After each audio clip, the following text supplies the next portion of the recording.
ये माहौल जैसे हमने अमन के कपड़े पहने हैं, उन्होंने एहतजाज के अभी काला ड्रेस जो है वो सारे पाकिस्तानी पहनेंगे।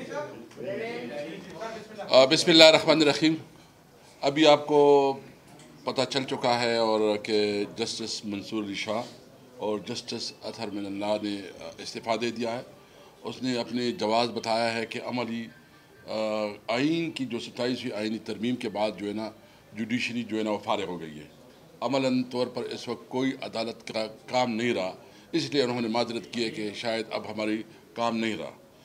मुझे इस पर बहुत अफसोस है और मैं खराज तहसीन पेश करता हूँ उन दोनों जजेस को कि इन्होंने इतना बड़ा फैसला किया और अपना कंसर्न शो किया। एक तो तमाम जुडिशरी को इस मुअज़्ज़िज़ जज साहिबान के साथ खड़ा होना चाहिए, क्योंकि ये जुडिशरी अगर इतनी कमज़ोर होती है और इतना कंप्रोमाइज़ होती है और आप फिर आइन में अदलिया का जो इंसाफ का निज़ाम है वो कंप्रोमाइज़ हो जाता है, तो फिर अदालत में जो है सिर्फ तनख्वाहें लेना, मराहत लेना फिर नहीं बनती। जो बाज़मीर जज हैं, हम इसको खराज तहसीन पेश करते हैं। इस वक्त सिर्फ पूरी कौम को इनकी कुर्बानियों को किसी तौर पर नज़रअंदाज नहीं करनी चाहिए। जितनी वकला तंजीमें हैं, वो बार एसोसिएशंस हैं, वो तलबा हैं, वो मजदूर तंजीमें हैं, वो ताजर तंजीमें हैं, सबको अपने इस मुअज़्ज़िज़ जज साहिबान के साथ खड़ा होना चाहिए। हमारे अलायंस की तरफ से कल इंशाअल्लाह हमने अपने अलायंस का मरकज़ी इजलास बुलाया है, जिसमें तकरीबन तमाम लीडरशिप इस्लामाबाद पहुंची है। कल 2 बजे हमारा इजलास होगा। हम इसमें आइंदा का रायबल देंगे। ये मुल्क किस तरह नहीं चलाया जा सकता। मुझे समझ नहीं आ रही कि मियां नवाज शरीफ जो अपने आप को वोट को इज्जत दो की चैंपियन समझता था और वो वोट को इज्जत दो के लिए पूरी उन्होंने कैंपेन चलाई, लेकिन आज जिस तरह वोट की बेतौकीरी और बेइज्जती हुई है, आपने देख लिया कि क्या कोई आइन में अमेंडमेंट इस तरह होते हैं कि एक दफ़ा जो है ना वो आइन में अमेंडमेंट करके फिर इसको वो रेक्टिफाई करे कि अच्छा इसमें ये गलती हुई, इसमें ये गलती हुई, और फिर जो तारड़ साहब है जो कि लॉ मिनिस्टर हैं, माशाल्लाह जो वो किरदार अदा कर रहे हैं, और वो किरदार इसलिए अदा कर रहे हैं कि वो बार एसोसिएशन की सियासत में मुलव्वस है और बार एसोसिएशन को इस्तेमाल करके उधर से स्ट्रेंथ लेके वो इस किस्म की कानून साजी कर रही है जिसने जुडिशरी को अमलन तौर पर मफलूज कर दिया है।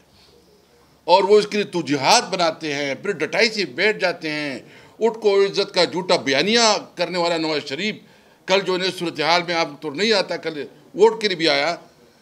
तो मैं ये समझता हूँ कि इस वक्त अमल इस पार्लियामेंट से अवाम की इत्मीनान उठ चुकी है।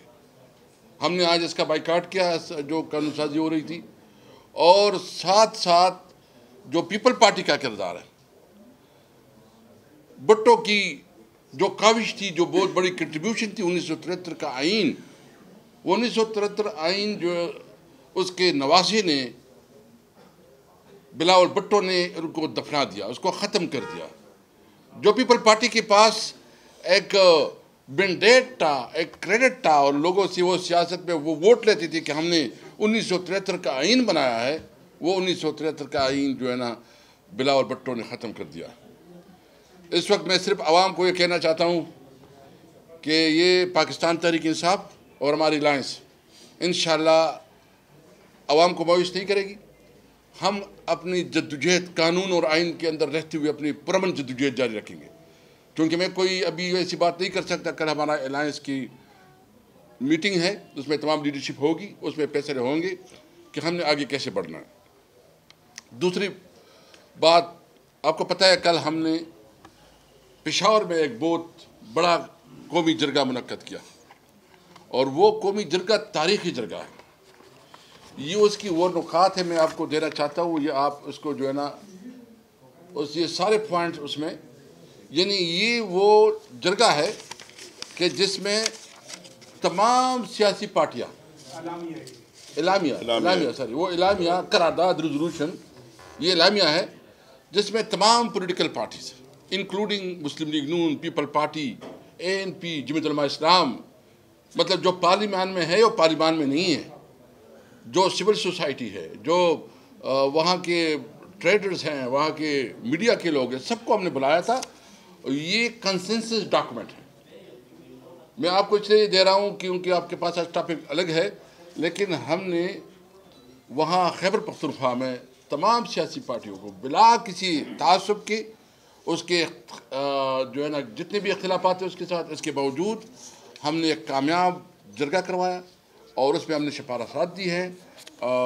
आपके साथ हम ये शेयर करते हैं और हम उम्मीद रखते हैं कि ये जो वो सिफारिशात है कि हम समझते हैं कि अगर खैबर पख्तूनख्वा में आपने कुछ करना है, अमन के लिहाज से कोई इक़दाम करने हैं या अफ़गानिस्तान के हवाले से भी इसमें हमने अपनी सिफारिशात दिए हैं। और वो सिफारिशात जो है ना इनकी अपनी पार्टी के लोग भी थे, उसमें तमाम एक कौमी जरगा था जिसमें कोई ऐसा नहीं जो कि वहाँ किसी लेवल पे नुमाइंदगी रखता हो इसमें शामिल ना हो, तमाम नुमाइंदगी उसमें थी। साहब ये बताएं एक बात मैं ऐड कर दूं जी।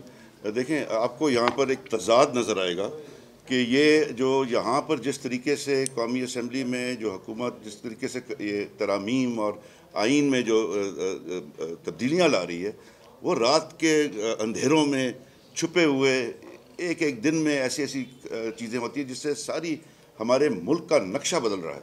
लेकिन दूसरी तरफ खैबर पख्तूनख्वा में लोगों को ओपन करके जो है ना बिल्कुल उनके सामने उनकी बात सुनी गई, उनको जो है मौका दिया गया कि वो अपनी बात करें, ताकि आइंदा जो भी जो अपोजिशन पार्टीज़ को सबको अपोजिशन पार्टीज़ को, बार एसोसिएशंस को, मीडिया के लोगों को, ह्यूमन राइट्स ग्रुप्स को, हमारे कबायली जो मशरान हैं उनको, तो सबकी आवाज़ उन्होंने सुनी और उसके बुनियाद पर जो हमारी ये करारदाद आई। तो तरीका तो ये होता है, जमहूरियत तो इसको कहते हैं। हम पे इल्ज़ाम लगता है जी कि हम जो है जमहूरियत की मुखालफत कर रहे हैं, हम पता नहीं किस किस्म के काम कर रहे हैं, लेकिन असल में तो जमहूरियत ये है जहाँ पर एक नौजवान चीफ मिनिस्टर बैठ के सब बातें सुन रहा है, साथ बैठे हुए हैं आपके दूसरे पार्टीज़ के लोग, आपके गवर्नर, और सामने इतना मजमा बैठा हुआ है जो अपनी बात खुल के कर रहा है। तो उसके बुनियाद पे फिर हम आगे चलने के फैसले करेंगे। जो ये किरदार कैसे साहब ने बताया। साहब ये बताएं कि मुल्क में कुछ तसल्ली थी जस्टिस मंसूर अली शाह और जस्टिस अतर मिल्ला की वजह से कि कुछ शहरी आज़ादियों का तहफ़्फ़ुज़, बुनियादी इंसानी हकूक़, उन्होंने नोटिस भी लिए हुए। उनकी तारीख गवाह है कि पाकिस्तान में आवाम के बुनियादी हकूक़ को जब भी सलब करने की कोशिश की तो वो नोटिस ले देते हैं। एक तो ये बताएं कि ये खला कैसे पूरा होगा। दूसरी बात यह है कि उसके बाद जब इनके रिज़ाइन हो गए हैं, एक आज़ाद और खुद मुख्तार अदलिया की इससे पहले माजी में एक तहरीक चली थी पाकिस्तान में। आपका जो भी कल फैसला हो, अगर आपका कोई मुमकिन किसी आज़ाद और खुद मुख्तार अदलिया की तहरीक चली, तो क्या आप इन दोनों जजेस को उस तहरीक का हिस्सा बनने की दावत देंगे? देखिए, हम बिल्कुल देंगे। ये वो आज़ाद जजेस हैं कि इसके फैसले बोलते थे और उनकी एक बहुत गुडविल है। हम समझते हैं, हम तो देखिए हम इस जजेस में तफरीक नहीं करते, हम तमाम जजेस की रिस्पेक्ट करते हैं। हम सिर्फ इनको ये कहते हैं कि आपकी ऊपर एक डाका है। ये जो चीफ जस्टिस है उसकी रिस्पॉन्सिबिलिटी है कि वो तमाम हाई कोर्ट के जजेस और सुप्रीम कोर्ट के जजेस सबको बुलाए और एक फुल कोर्ट जो है ना रेफरेंस दायर करे और 26वीं आईनी तरमीम और 27वीं आईनी तरमीम का जो है ना जायज़ा ले। और ये चूँकि अनकॉन्स्टिट्यूशनल है, ये आइन की रूह के ख़िलाफ़ है, तो मैं समझता हूँ कि अदलिया के पास ये पावर है कि इसको पारिख कर सकती है। हम अपने जजेस के साथ होंगे और उनको इनके साथ है और उसको यकीन दहानी करते हैं कि जो भी जज है हमारे लिए रिस्पेक्टेबल है, लेकिन उसके लिए ज़रूरत इस बात की चीफ जस्टिस ऑफ पाकिस्तान की कि वो ख़ुद जो है ना इस पर अपना रोल प्ले करे, अपने तमाम जजेस को, वो हाई कोर्ट के जजेस हैं या सुप्रीम कोर्ट, सबको बुलाएँ और उस पर फुल कोर्ट रेफरेंस जो है ना सुने। मैं सिर्फ इसमें ये जो आपने बात की है, हम तो जो बार एसोसिएशन अभी इलेक्शन हुई हैं उनको भी सियासत से बालातर हो के इस मामलात को देखना चाहिए। क्या इस मुल्क को जंगल की कानून बनना है या मुल्क में जनरल रूल ऑफ लॉ होगी, उनको फैसला करना है। और अभी तो ये सूरत हाल है कि शायद इस अदालतों से अगर इस तरह रहा तो आवाम का तो एतमाद ही ख़त्म हो जाएगा। तो हम उम्मीद रखते हैं कि जजेस अपने हुकूक के लिए खड़े होंगे। Thank you. जी और जब वो लोग वापस वहाँ से जरिए से बाहर निकले तो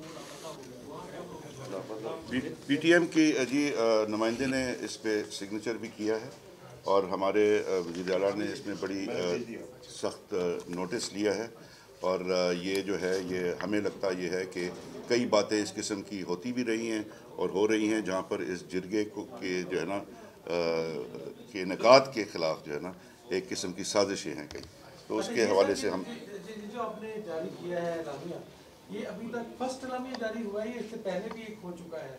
ये नहीं वो चुका है, लेकिन चूंकि इधर हम ये एलामिया कल जारी हो चुका है, सिर्फ हमने आपके साथ वो पॉइंट्स अभी रिफ्रेश किए। आपको बस कह दिया, शेयर कर रहे ये वही है, ऑलरेडी आ चुके हैं। ये वही है। कल जो था वहाँ थैंक यू। हमने कहा इस्लामाबाद के सहाफ़ी भी इसके वो पास